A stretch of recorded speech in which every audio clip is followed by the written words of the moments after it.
Hello guys, good morning and welcome to engineers academy. मैं हूं शैलेश वैद्य और आप लोगों का स्वागत करता हूं मेरे डेली लाइव करंट अफेयर्स के सेशन में। ये सेशन आज का आप लोगों के लिए बहुत इंपॉर्टेंट रहेगा। आई वुड सजेस्ट के सारे लोग इससे जुड़ते जाएं धीमे धीमे, क्योंकि अब मैं रोज बरोज सेशंस को थोड़ा बड़ा करने की कोशिश करूंगा। और मैं सारे व्यूअर्स से रिक्वेस्ट करता हूं कि सबसे पहले आप लोग इस वीडियो में लाइव वीडियो में आते ही अपनी प्रेजेंस को कमेंट करके बता दीजिए कि हम लोग सर वीडियो में आ चुके हैं। और आप लोगों से रिक्वेस्ट है कि जब भी मैं क्वेश्चन पढ़ रहा हूं तब आप लोग वहां पे आंसर कमेंट में देने की कोशिश करें, जिस वजह से मैं आप लोगों के साथ हेल्दी डिस्कशन कर पाऊं कि ये क्वेश्चन या ये आंसर क्यों सही है। इसी को गोल रखते हुए चलिए स्टार्ट करते हैं आज का हमारा session. Which IIT has developed the speed magnetic RAM recently? हाल ही में किस आईआईटी ने एक उच्च गति चुंबकीय रैम विकसित किया है? Option number A IIT Mandi, option number B IIT Kanpur, option number C IIT Roorkee and option number D none of this. तो जैसा कि आप लोगों को पता है, आज के समय में भी when we are having the data storage capacity up to 1 terabyte और you can say 1 सेटाबाइट, data storage एक बहुत बहुत परेशान करने वाली चीज बनती जा रही है। इसी से रिलेटेड आईआईटी मंडी ने, Indian Institute of Technology Mandi ने, एक magnetic random access memory, RAM का फुल फॉर्म जो होता है रैंडम एक्सेस मेमोरी, वो डेवलप करी है, जिसको माना जाता है कि वो रेगुलर रैम से बहुत फास्ट, बहुत ज्यादा एनर्जी एफिशिएंट रहेगी और पिछली रैम से भी कम वॉल्यूम में, पिछली रैम से बहुत बहुत लाखों गुना ज्यादा डेटा स्टोर कर सकेगी। आप लोगों को एक बेसिक सी बात मैं बताना चाहूंगा कि एक होता है आप लोगों का एसटीटी ड्राइव्स, यहाँ पे जो ये लोग टेक्नोलॉजी यूज कर रहे हैं इस वाली रैम में आईआईटी मंडी में, they are using the spin transfer torque technique, जहां पे ये नैनो स्पिनट्रॉनिक डिवाइसेस को कंप्यूटर का जो डेटा लॉस होता है, जब आप लोगों का कंप्यूटर कोई भी यू कैन से टेक्निकल एरर की वजह से बंद हो जाता है या पावर सप्लाई की वजह से बंद हो जाता है, उसका डेटा सेव करके रखने में बहुत मदद करेगा। इस वजह से नेक्स्ट जनरेशन गैजेट्स के लिए एक रिवॉल्यूशन के तौर पे ये साबित हो सकता है। यहाँ पे ऐसा भी माना जा रहा है कि कन्वेंशनल रैम के बजाय यहाँ पे better capabilities of storing and retrieving data आप लोगों को प्रोवाइड करेगी। स्टोरिंग मतलब उसके अंदर सेव करके रखना, रिट्रीविंग मतलब उसके अंदर जल्दी वापस पाना। इस वजह से आप ऐसा भी मान सकते हैं कि फ्यूचर लैपटॉप्स और future mobile phones will be very very faster और swifter compare to the present one. Even हम लोग अभी भी स्पीड्स में बहुत अच्छे लैपटॉप्स और कंप्यूटर्स बना चुके हैं, but obviously innovation never ends. तो इस वजह से ये आप लोगों को याद रखना है, this type of RAM works on the technology of STT spin transfer torque technique. पहले की जो आप लोगों की जो रैम थी वो एसटीटी पे काम नहीं करती थी, यहाँ पे वो इलेक्ट्रॉनिक चार्जेस पे काम करती थी, मतलब इलेक्ट्रॉन्स वो चार्ज के तौर पे डेटा को अपने अंदर स्टोर कर लेते थे, ऐसा कुछ था। आप लोगों को बेसिक सा समझ जा रहा हूँ। तो ये आप लोगों को खाली इतना याद रखना है कि आईआईटी मंडी ने एक बहुत fast magnetic random access memory, RAM का फुल फॉर्म याद रखना है, बनाया है एंड एट प्रेजेंट उनका गोल है इसको पेटेंट करवाना, जो कि वर्क करता है एसटीटी टेक्नोलॉजी पे, जिसको हम लोग बोल सकते हैं स्पिन ट्रांसफर टॉर्क टेक्निक। चलिए let's move ahead to the next question of the day. Where did the border roads organisation developed Daporijo bridge recently? हाल ही में बॉर्डर रोड संगठन ने डापरजी पुल का विकास कहाँ किया? Option number A Assam, option number B Bihar, option number C West Bengal and option number D Arunachal Pradesh. I would request के सब लोग आप लोग कमेंट करके मुझे बताएं कि आप लोगों को क्या लगता है आंसर। उसके बाद मैं आप लोगों को एक्सप्लेनेशन तो देने ही वाला हूं, पर 20 सेकंड्स या 30 सेकंड्स के पीरियड में आप लोग कमेंट में आंसर कीजिए, जिस वजह से इसको जब मैं डिस्कस करूं तो आप लोगों को ये पता हो कि आप लोगों ने क्या सोचा था और आंसर क्या था। इस वजह से this will develop a more sharper memory. तो इसका आंसर है दैट बॉर्डर रोड्स ऑर्गेनाइजेशन ने अरुणाचल प्रदेश में ये डेवलप किया था। डिटेल में चलिए मैं आप लोगों को बताता हूं। Let me select the pen option. Arunachal Pradesh is the answer. वहां पे Daporijo bridge borders road organisation ने डेवलप किया था। एट प्रेजेंट आप लोगों को पता है कि पूरा भारत कोरोना वायरस, एक्चुअली पूरा वर्ल्ड कोरोना वायरस से लड़ रहा है। You can see the image of this bridge यहाँ पे। तो बॉर्डर्स रोड ऑर्गेनाइजेशन ने 430 फीट लंबा, 430 फीट लंबा बेली ब्रिज बनाया। ये टाइप ऑफ ब्रिज है बेली ब्रिज, जो डपरोजी रिवर के, डपरोजी ब्रिज के नाम से जाना जाता है, और ये सुबनसिरी नदी के ऊपर बनाया गया। नदी का नाम आप लोगों को याद रखना है, इट इज सुबनसिरी, जो कि अरुणाचल प्रदेश के सुबनसिरी डिस्ट्रिक्ट में है। नदी का नाम उस डिस्ट्रिक्ट के ऊपर ही है। तो अभी ये ब्रिज की इंपॉर्टेंस क्या थी? देखिए यहाँ पे नेशन वाइड लॉकडाउन की वजह से ऐसे सिविल वर्क्स एट प्रेजेंट नहीं हो पा रहे थे, पर इस ब्रिज को बनाना क्यों जरूरी था, क्योंकि अरुणाचल प्रदेश का एक बहुत स्ट्रेटेजिक ब्रिज है। आप लोगों को याद रखना है कि यहाँ पे ब्रिज के एक तरफ हमारे चाइना बॉर्डर पे 3000 सैनिक खड़े हैं, और उन सोल्जर्स को हम लोगों को जो डेली फूड रिक्वायरमेंट्स पहुंचानी होती, या और भी कोई आप लोग बोल सकते हैं मिशनरी सप्लाईज पहुंचानी हो, तो उस वजह से ये ब्रिज बहुत बहुत बहुत ज्यादा इंपॉर्टेंट बन जाता है। Plus, there are 451 villages near to this river connected to this bridge. मतलब वहां पे अगर ये ब्रिज नहीं हो तो नियरली 451 विलेजेस आइसोलेट हो जाते हैं, जिनको हम लोगों को कुछ भी चीजें पहुंचानी हो तो कोई और मीडिया का यूज करना पड़ेगा। और ऑब्वियसली ये चाइना बॉर्डर पे है, लाइन ऑफ एक्चुअल कंट्रोल से बहुत बाजू में है, इस वजह से ये बहुत बहुत बहुत ज्यादा हमारे लिए हम लोग ऐसा बोल सकते हैं मेजर स्ट्रेटेजिक ब्रिज बन जाता है। तो आप लोगों को ध्यान रखना है कि हमारे जो 3000 सैनिक तैनात है, उनके डे टू डे लाइफस्टाइल की चीजों को पहुंचाने के लिए, प्लस आप लोगों को पता ही है कि चाइनीज एलओसी के ऊपर हमेशा तंगदिली बनी रहती है। Means China is always in the verge of war, you can say. In the small cases there are number of cases, हम लोग न्यूज़पेपर में पढ़ते हैं कि वहां के सैनिक हमारे बॉर्डर के अंदर घुसे आते हैं। इस वजह से वहां पे एक बैकअप के लिए तैयार रहने के लिए भी ब्रिज बहुत इंपॉर्टेंट है। सो यू शुड नो दैट इस ब्रिज का नाम है डपोरिजो ब्रिज, और सुबनसिरी नदी के ऊपर अरुणाचल प्रदेश में बनाया गया। You should know this. And the length of this bridge is 430 feet. चलिए आगे बढ़ते हैं with the next question. Laisenia Qarase, prime minister of which of the following country passed away recently. हाल ही में निम्न में से किस देश के प्रधानमंत्री लिसेनिया कार्स का निधन हो गया। Option number A Sudan, option number B Nigeria, option number C Fiji, and option number D Egypt. तो लिसेनिया कार्स जो थे वो फिजी के फॉर्मर प्राइम मिनिस्टर थे, जिनकी हाल ही में डेथ हो गई है, और इनको बीमारियां चल रही थी। अभी जैसे हम लोग डेथ देखते हैं तो हम लोगों को हर डेथ को कोरोना वायरस से कनेक्ट करने लगता है, पर ये आप लोगों को ध्यान रखना है, he did not die of a corona virus. कुछ थोड़े से समय से उनको बीमारी कुछ ना कुछ चल रही थी, और वो शॉर्ट इलनेस का रिजल्ट रहा कि उनकी डेथ हो गई। उनकी एज थी 79 ईयर्स। इनके बारे में बात करूं तो Qarase was the 6th prime minister of Fiji, ये आप लोगों को ध्यान रखना है, और वो ट्यूसडे को ओशियनिया हॉस्पिटल में, कैपिटल सिटी में उनकी डेथ हो गई। फॉर्मर सिविल सर्वेंट रह चुके फिजी के लिए, और ये हेड थे फिजी डेवलपमेंट बैंक के।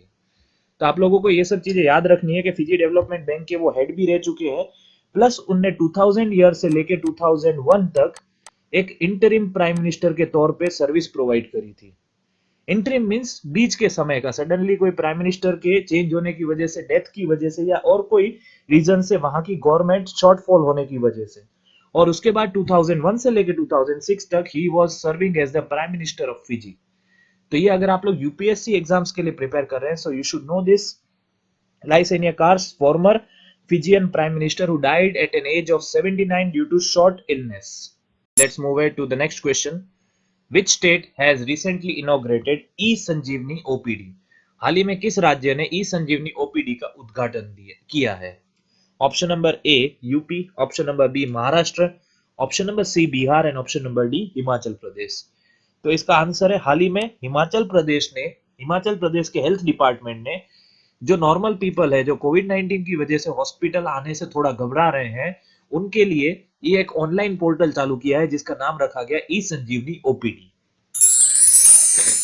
आप लोगों को जैसे पता ही है, कोरोना वायरस महामारी के चलते हम लोगों को प्रधानमंत्री जी ने जब लास्ट टाइम पहले लॉकडाउन 1.0 के बारे में बात करी थी, तब ये क्लियरली हमारे लिए स्पेसिफाई किया हुआ था कि अगर कोई इमरजेंसी नहीं है तो हम लोगों को हॉस्पिटल जाना अवॉइड करना चाहिए। और इसी बात को समझते हुए बहुत सारे लोग अभी भी हॉस्पिटल्स जो नॉर्मल हो रहे हैं उसके बाद भी वहां पे जाने से घबराते हैं।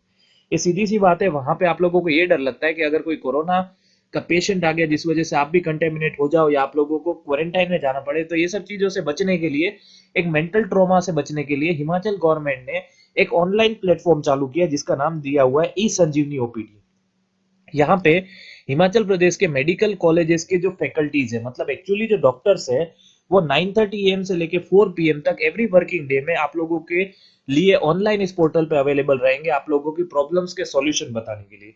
बट एट प्रेजेंट आपको इसका बेसिक सा रिक्वायरमेंट है कि आपके पास एक कंप्यूटर, लैपटॉप या टैबलेट होना चाहिए जिसमें वेबकैम हो, माइक हो, स्पीकर और इंटरनेट फैसिलिटी कंपलसरी है। तो उसके बाद आप लोगों को फ्री मेडिकल कंसल्टेशन मिलेगा। आप लोगों को लॉग इन करना है esanjeevani-opd.in पे। esanjeevani-opd.in पे आप लोगों को लॉग इन करना है और यहाँ पे आप लोगों के लिए मोबाइल पे भी ये फैसिलिटी जल्दी अवेलेबल हो जाएगी। अभी तक 16 डॉक्टर्स को सिलेक्ट किया है अलग अलग मेडिकल कॉलेजेस में से। और डिटेल में बात करें यहाँ पे तो Himachal Pradesh government built EOPD hubs in IGMC Shimla and SLBS medical college in Mandi. Any person sitting at home can seek the medical consultation through the e-संजीवनी पोर्टल। यही हम लोगों ने बात करी कि आप लोगों को घर बैठे बैठे मेडिकल फैसिलिटीज मिल जाएगी through this portal. Telemedicine facility incorporated in about 500 health centers and primary health center in the state. Provision of specialist consultation established here। तो यहाँ पे आप लोगों को अलग अलग प्राइमरी हेल्थ सेंटर्स और 500 हेल्थ सेंटर्स और प्राइमरी हेल्थ सेंटर्स को साथ में जोड़ के स्पेशल कंसल्टेशन देना प्रोवाइड किया गया है। मतलब आप लोग इन सब जगहों पे भी जाके वहां से भी टेलीकम्युनिकेशन के थ्रू अपने आप को जोड़ सकते हो। Diagnosis and treatment of covid also brought under the him care scheme. ये एक अलग स्कीम है जिसके बारे में आप लोग ध्यान रख सकते हो कि हिम केयर स्कीम के अंदर आप लोगों का कोविड-19 का टेस्टिंग किया जाएगा और उसके बाद आप लोगों को जो भी ट्रीटमेंट प्रोवाइड करना होगा वो इस स्कीम के अंदर आप लोगों को प्रोवाइड किया जाएगा। May be on free basis, ये हो सकता है, I am not sure about it. तो इसके बारे में अगर आप लोग हिमाचल प्रदेश से हो और वहां के कोई एग्जाम्स की तैयारी कर रहे हो तो थोड़ा बहुत what is him care scheme इसके बारे में थोड़ा पढ़ लीजिएगा। अभी तो आप लोगों को इतना ध्यान रखना है that e Sanjeevani OPD Himachal Pradesh में ओपन हो गया, जहां पे आप लोग घर बैठे using your webcam of your laptop और tablet you can seek the medical consultation with the doctors of different medical colleges. So इसका आंसर हो गया हिमाचल प्रदेश। चलिए अगले क्वेश्चन पे बढ़ते हैं। Which High Court has appointed the new Chief Justice recently? हाल ही में किन हाई कोर्ट्स ने नए मुख्य न्यायाधीशों की नियुक्ति की है? तो यहाँ पे आप लोगों को ये पूछा गया है कि कौन से हाई कोर्ट्स ने नए चीफ जस्टिस को नियुक्त किया है। Option number A Bombay high court, option number B Meghalaya high court, option number C Odisha high court and option number D all of the above. तो इसके बारे में बात करें तो स्क्रीन के ऊपर आप लोगों को 3 इंडिया के बहुत बड़े चीफ जस्टिस की इमेजेस आप लोगों को दिख रही है। तो यहाँ पे the first image is of Dipankar Datta. ये आप लोगों को नाम याद रखने हैं, जस्टिस दीपांकर दत्ता। एक्चुअली यहाँ पे दत्त लिखा हो पर ये दत्ता है और ये सिलेक्ट हो गए हैं as the chief justice of Bombay high court. मैं शॉर्ट में लिख रहा हूं, ये आप लोगों को ध्यान रखना है। उसके बाद Vishwanath सोमदर,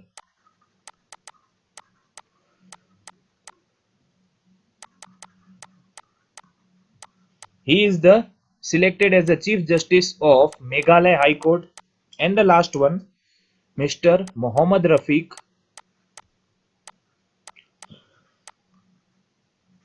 chief justice of Odisha high court. तो ये आप लोगों को तीनों के तीनों नाम याद रखना है। तो इस वजह से आंसर हो जाएगा कि हाल ही में Bombay high court, Meghalaya high court और ओडिशा हाई कोर्ट तीनों के चीफ जस्टिस नए नियुक्त किए गए हैं। चलिए let's move ahead to the next question. Rudra Tej Singh, CEO of which of the following company had passed away recently? Rudra Tej Singh निम्नलिखित में से किस कंपनी के सीईओ का हाल ही में निधन हो गया है? Option number A BMW India, option number B Google India, option number C Xiaomi India and option number D none of the above. तो Rudratej Singh was the part of BMW India. इसका आंसर है option number A, CEO of the automobile giant BMW India. BMW group of India के CEO और president Rudratej Singh ji का हाल ही में cardiac arrest की वजह से डेथ हो गई है। उन्होंने अगस्त 1 को BMW ग्रुप ऑफ इंडिया के प्रेसिडेंट और सीईओ के तौर पे चार्ज लिया था और अभी के एक मंथ में ये दूसरी बड़ी डेथ है BMW इंडिया के लिए। इससे पहले उनके सेल्स डायरेक्टर मिहिर दयाल की 40 इयर्स की बहुत कम एज पे कैंसर के सामने लड़ते हुए डेथ हो गई थी। तो ये आप लोगों को ध्यान रखना है।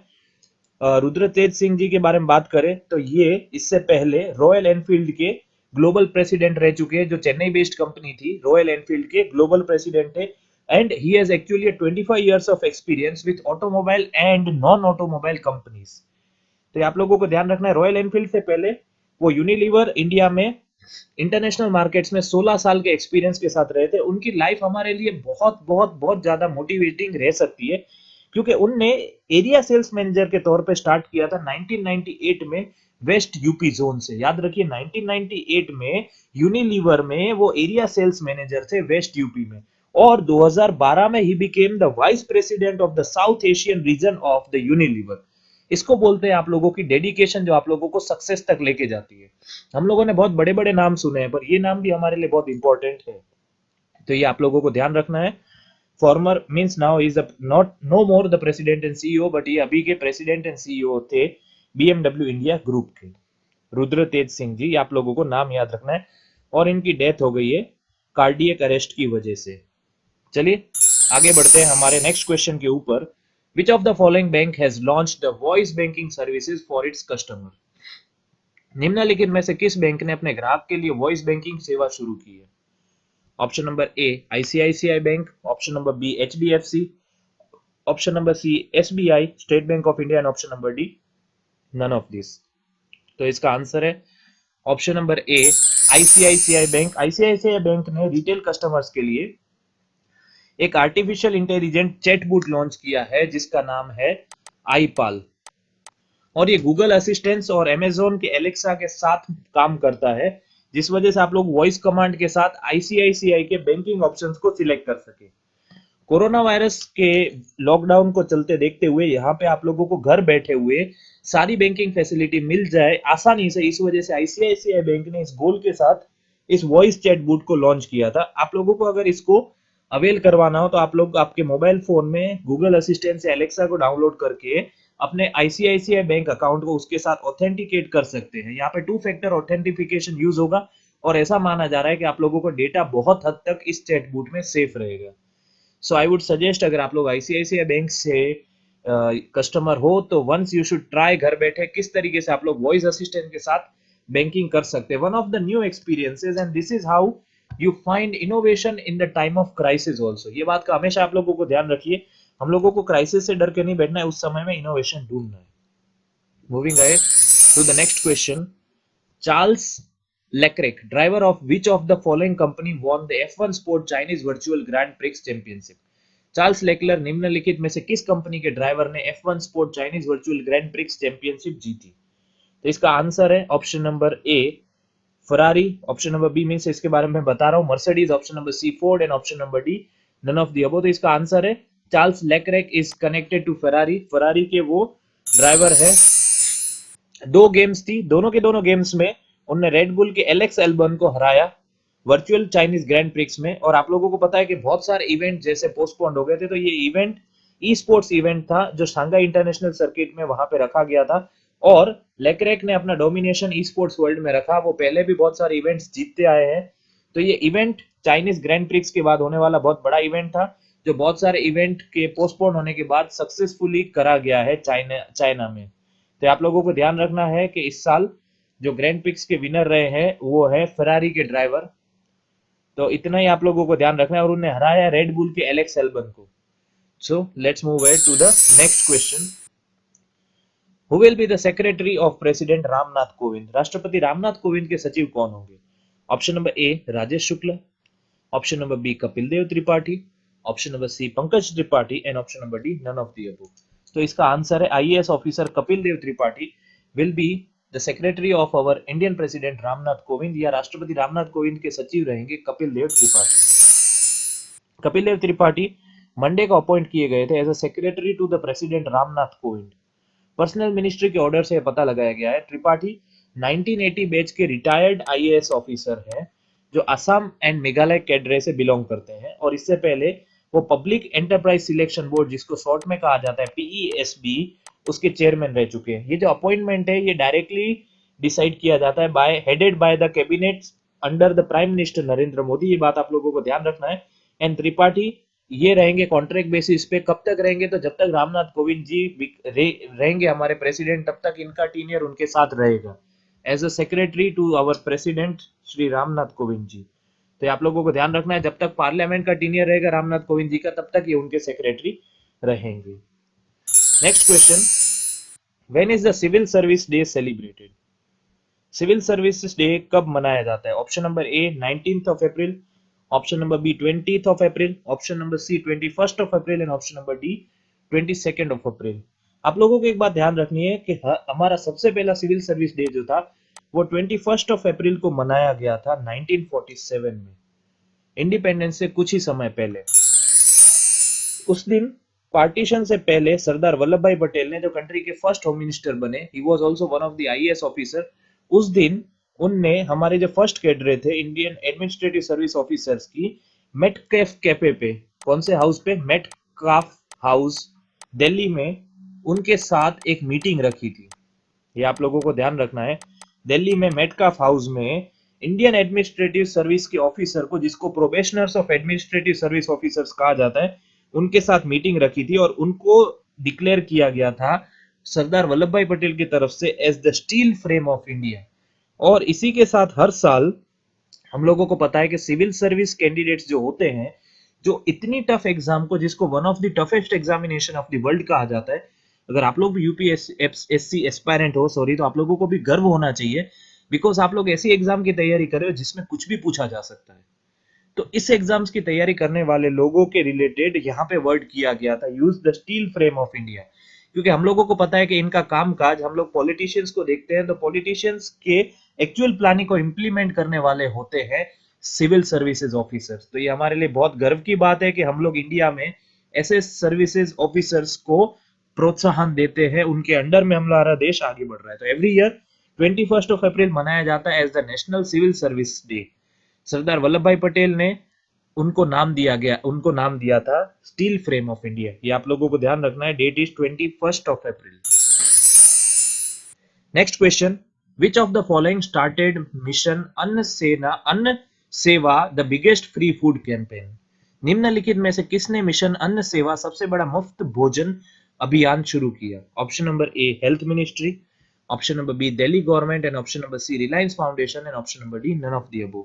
तो इसका आंसर है रिलायंस फाउंडेशन ने चालू किया है mission Anna Seva in order to target 3 crore people related to corona virus pandemic. मतलब वो हेल्थ वर्कर्स हो सकते हैं या बहुत सारे ऐसे लोग हो सकते हैं जिनको फूड रिलीफ की जरूरत हो, और एट प्रेजेंट 2 करोड़ लोगों तक उनका जो मील है वो पहुंचाया जा चुका है। तो मिशन अन्न सेवा जो है अभी तक का सबसे बड़ा ग्लोबली एक मिशन रहा है, जो एक कोई भी कॉर्पोरेट फाउंडेशन ने रन किया गया। रिलायंस इंडस्ट्रीज है कॉर्पोरेट फाउंडेशन, तो उसकी तरफ से रन करे जाने वाला ये एक सबसे बड़ा ग्लोबल इनिशिएटिव है।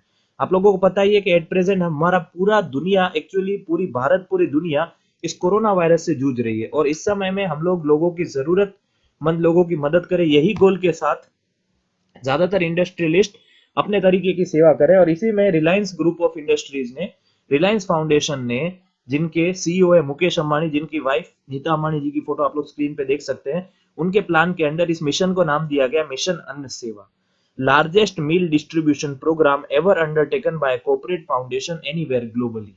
तो ये आप लोगों को ध्यान रखना है, one of the important question that can be asked in the future upcoming examination.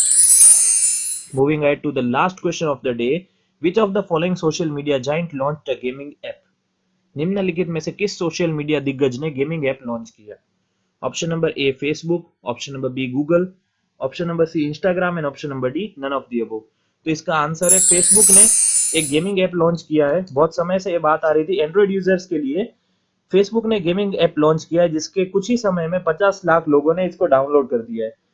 ये एक स्टैंड अलोन वर्जन है आप लोगों के फेसबुक के गेमिंग टैब का, जिसमें आप लोग फेसबुक से बाहर निकलते हुए भी आपकी गेम खेल सकते हैं। एक्चुअली इसका गोल यही है।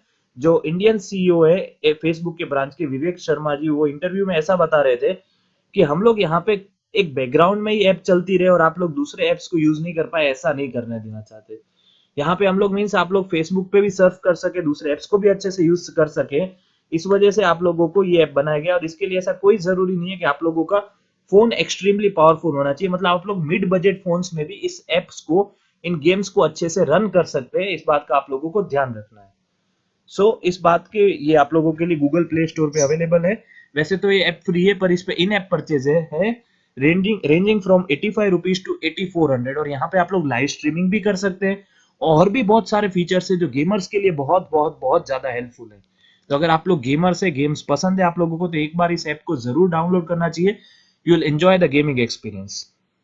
सो आई and up my video today here. I hope आप लोगों को ये वीडियो पसंद आया होगा। अगर आप लोगों को कुछ भी सजेशन है तो प्लीज कमेंट करके पोस्ट करके बता दीजिए।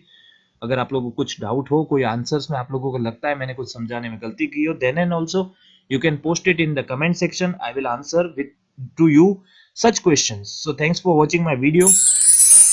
Jai Hind and Jai Bharat. Stay safe in this pandemic. Stay home and stay safe. बस इतना ही कहूंगा मैं आप लोगों से. Thank you.